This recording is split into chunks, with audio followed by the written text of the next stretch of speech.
The White House and President Biden, they're turning attention to the immigration crisis. A lot of people saying, finally, in a few hours, the president addressing the situation at the White House with Vice President Harris. We're also learning the president is going to visit the border next week for the first time in his political career.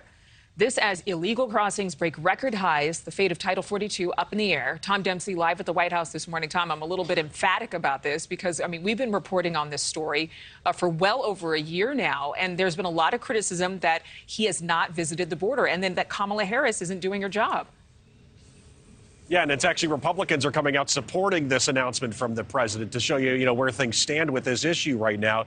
And like you said, in just over 2 hours, we're expecting President Joe Biden to speak inside the White House about the ongoing border situation. This speech may very well detail a brand new plan being announced and first reported by Reuters that details how the U.S.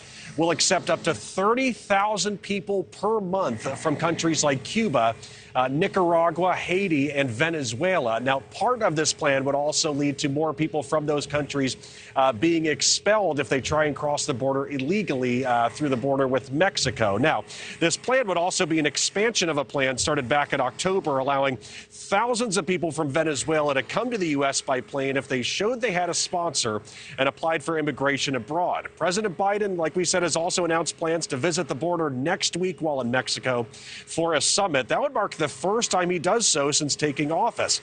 This all comes as border patrols continue to see a surge in people arriving at the border and as the future of Title 42 faces some uncertainty. That policy allows border agents to turn migrants away at the border due to COVID concerns.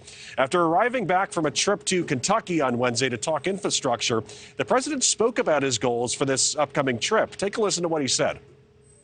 What would you like to see when you go to the border?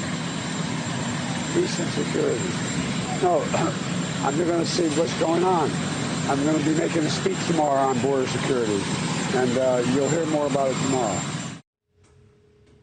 Now, as noted, Adrienne, with Republicans still hammering President Biden over his immigration policies and not traveling to the border, this announcement of the trip next week got met with some support. In fact, Senator Lindsey Graham tweeted this, writing, quote, "I'm pleased President Biden will finally visit our southern border, which has been completely surrendered to the cartels, smugglers, and human traffickers." Now, this summit will take place next Monday and Tuesday in Mexico City. And as far as that speech, that'll be taking place right around 11:15 Eastern time here at the White House. Thank you for watching. Go to newsnationnow.com to find NewsNation on your television provider. And don't forget to click the red subscribe button below to get more of NewsNation's fact-driven, unbiased coverage.